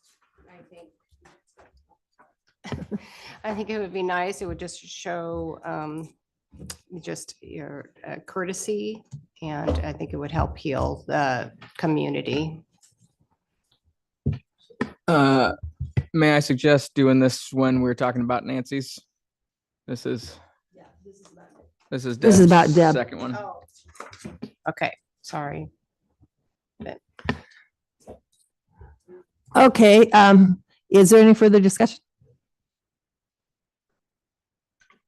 I think much like the last one, a lot of the legal and factual basis is not correct. And I also think that there's a lot of ill intent ascribed to things that were said or done, which we don't know what the intent was. So there's a lot put in there, and tonight we came to a different conclusion. So again, I'll just say that I think the legal and factual basis of the complaint, it's not there.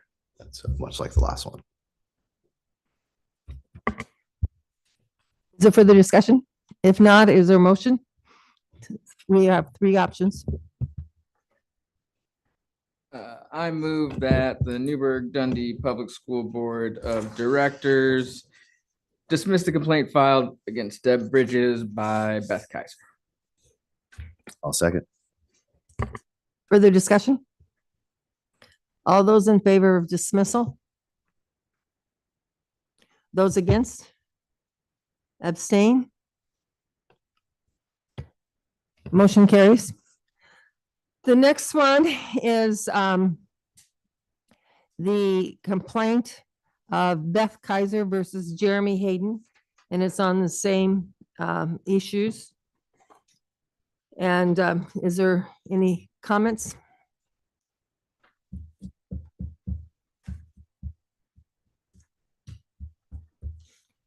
I know that one of the complaints were that we had thought that we had an illegal meeting, which is not true.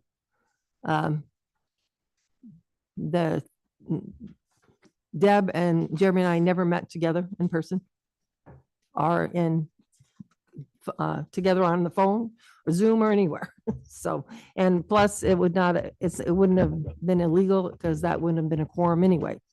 So I just wanted to dismiss that complaint. Is there a motion?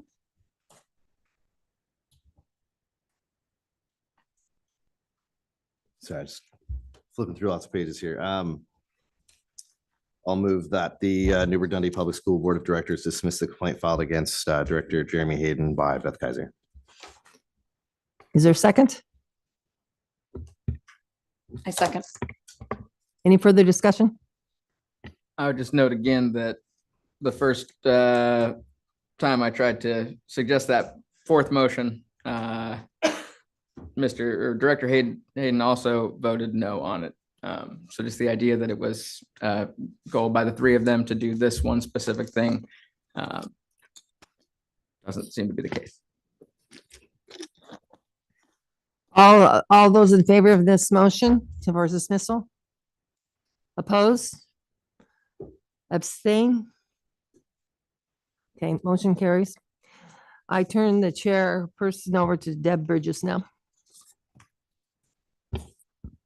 Okay, I have kind of gotten a little bit lost in all my piles here, but so now we're dealing with the formal complaint filed by Rebecca Wallace against Board Chair Nancy Woodward.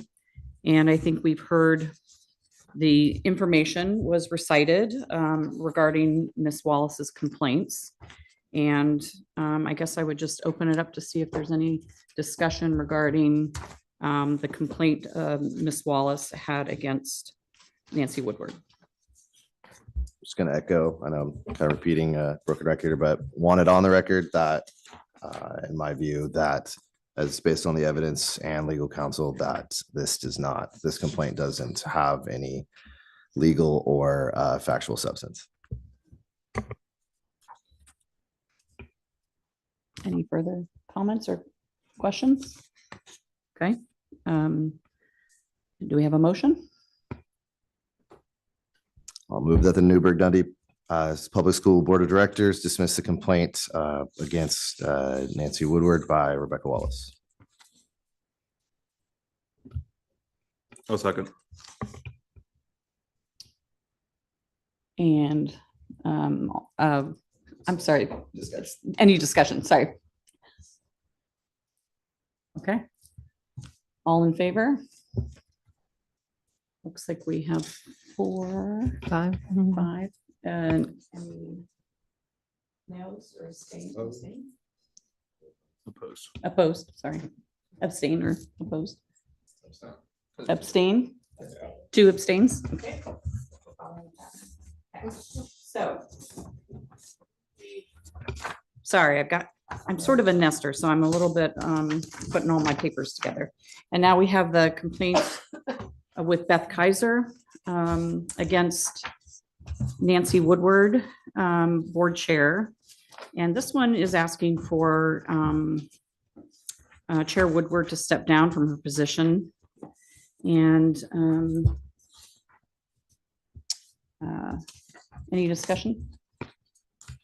Again, put on the record this, based on the main part of this being that it was a motion brought forth without prior knowledge, and that's totally within our legal purview, then there's no legal or factual basis for this complaint.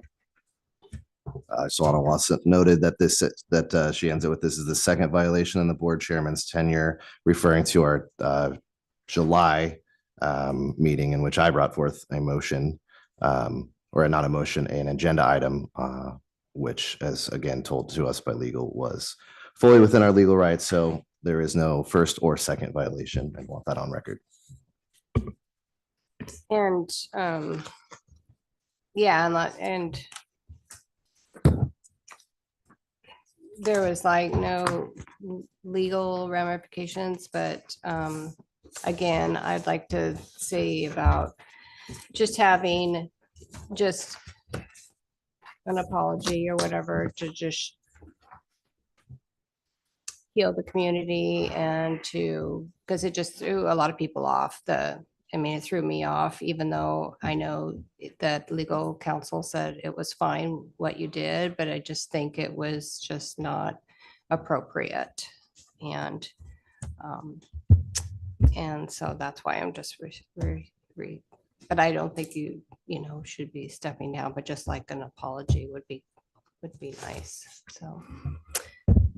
Well, as James said, we're a new board, and in retrospect, I think there's some things perhaps I could have done better, but I was determined to not ever call board members and do things, about it. And I assumed that everybody had it in the board packet, that the agenda item was there. There are motions, the current contract was there, and it was on the agenda. So I was a little taken aback by people saying they were surprised because, and I realized that Deb and I had met with Dr. Phillips, and once he said he would freeze the contract, that meant that we had to have legal counsel in order to do that. And so I guess, I am sorry that people were surprised by it. I had no intention to blindside anybody.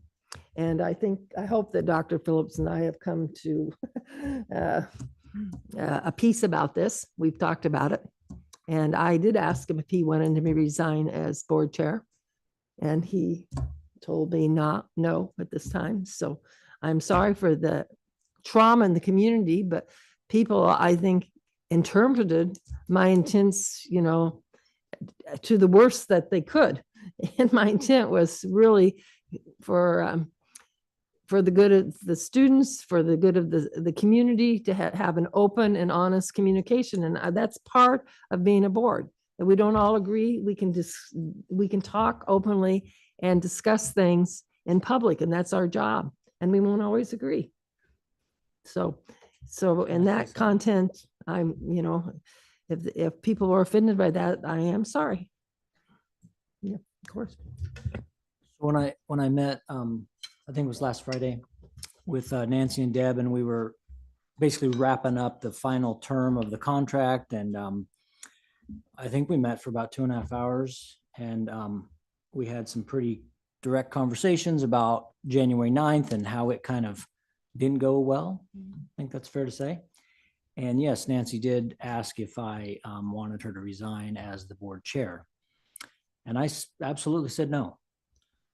I said, if you would have asked me that the night it all went down, I probably would have said yes. But I don't think that's how we move forward. I think there were mistakes made, and I don't think we throw people out when they make mistakes. I think we work through it, and she's got at least 5 more good months of being board chair, and I'll learn, she'll learn. I mean, I just don't think we do that. So I told her I would make that statement publicly, and so I wanted to do that. Thank you. Any further discussion? Yeah, I'll make my comments now. I was going to wait until the last one, but it's interesting after almost 3 years on the board and all the turmoil that we've gone through. Not a lot of grace have I seen shown to myself or Renee. But I was pleasantly surprised in how this board worked together. I know that these complaints are not pleasant for the people who's receiving them. And frankly, they're not pleasant for me. This is not something I enjoy doing on the board. If I had my druthers, our focus would be getting through the budget and focusing on improving academic performance for our children. It's my belief that the majority of our time should be focused on just that. Unfortunately, we don't get to do that, but some people do. And we heard from them tonight, and I commend all of you for the stuff that you're doing for our children. Yeah, so that's my comments.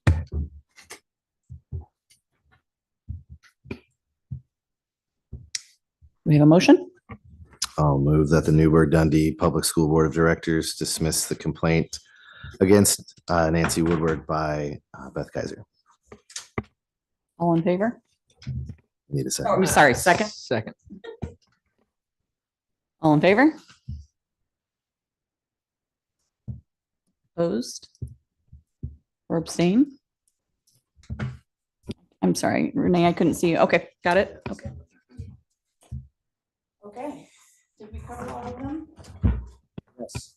got Yes. every single one. I just wouldn't want us to have to make sure we go through all of that. But now I turn the chair position back over to Nancy Woodard.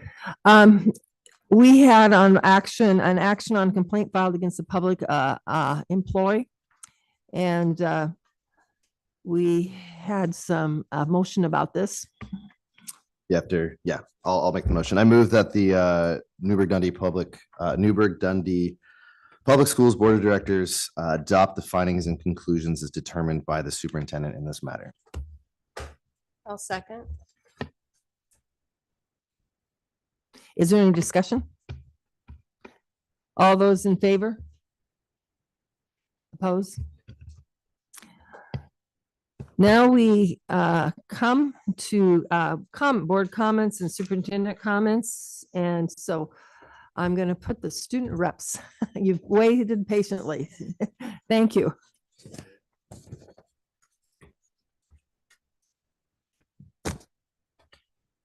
So a couple of weeks ago, we had a meeting with Dr. Phillips about what action we want to do with our role as student representatives on this board.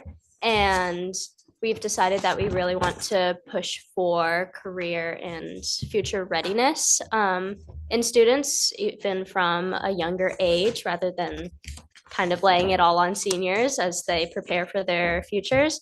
So we've talked with Dr. Phillips about some strategies we have for just, I guess, acclimating students to that work environment. The main thing that we talked about, and we also talked to the college and career counselor,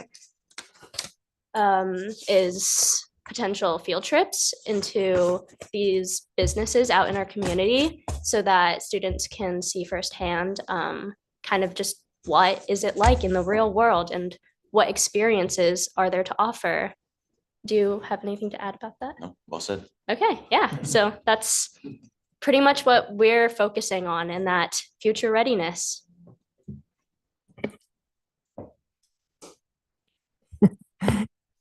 You're going to, do you want to say anything? Okay, thank you. I can tell that you're a very good listener. Jeremy?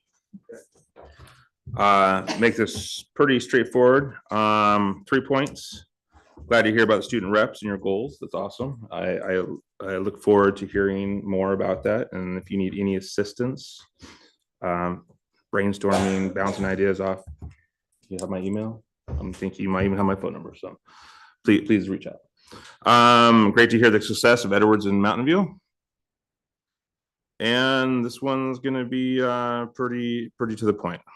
I will not resign, and no one in this community or school district will strong arm me or my family to do so.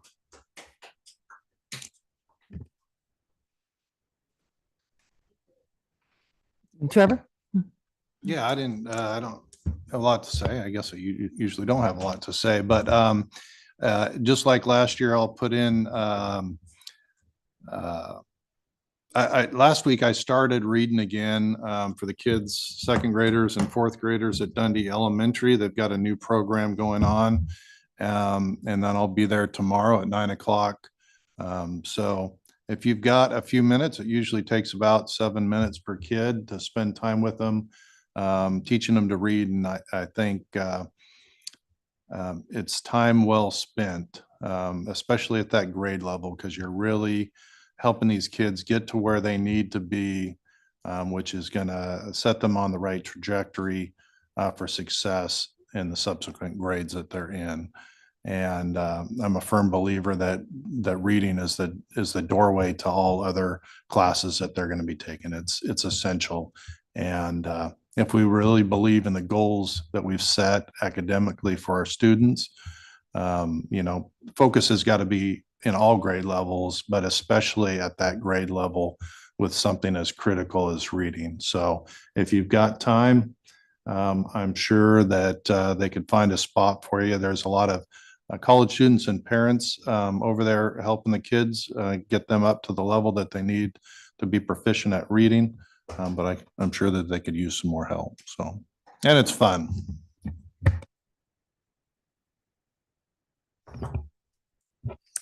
Well, it has been busy since January. There's lots of great community school events going on, but I loved Mary Wise Windsor.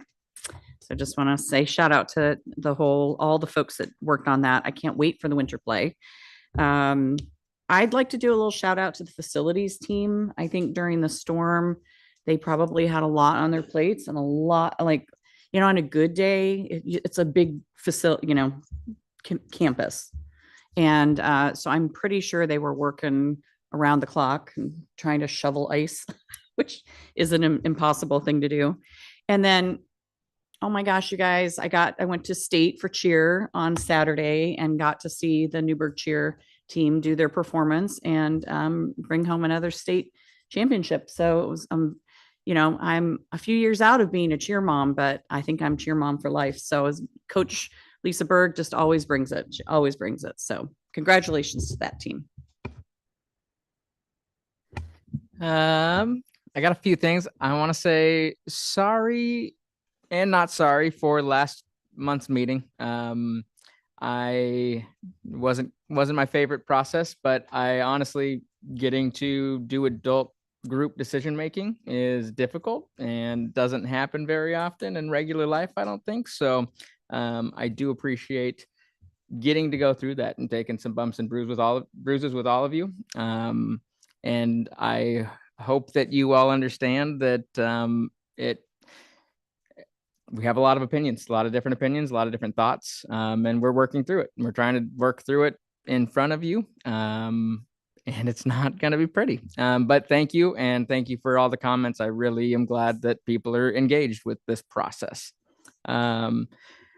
The other thing I really wanted, again, just one more time, say thank you to you and your team for getting the free lunches for the next few years. I think that is just, I don't think you could say enough about how impactful that's going to be for so many families in our community. And I don't want that to be a small thing. Like, that's huge. So really, really appreciate it. And then I wanted to also echo Trevor in the hope that pretty soon we can spend a majority of these meetings talking about classrooms and talking about kids and talking about the things that I think we all want to be doing. So I love that sentiment, and I just want to echo that. And hopefully we can all get that encouragement to get those things on the agendas going forward. Want to echo some of Director Allen's comments. Last month was not fun. That was rough. That was hard. But also I am really a lot happier with how today went. And again, I want to echo what I said earlier to those who are in the audience today, those who said things passionately, those who came up and talked, those who filed complaints, those who reached out and called me, and fellow board members, those who wanted to meet, things like that.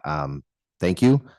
We can't do this job. I can't do this job without hearing from the public. That's very important to me, whether we agree or disagree. I'm very appreciative of the public participation. Growing up, I didn't even know what a school board was. And it is I'm glad to see the public so invested in this process and in our children. So thank you to everyone here, those who are not here, everyone who participated. Thank you to everyone involved. Thank you, Dr. Phillips. I'm glad we can move forward. Thank you to everyone here, and looking forward to getting back to the business of education.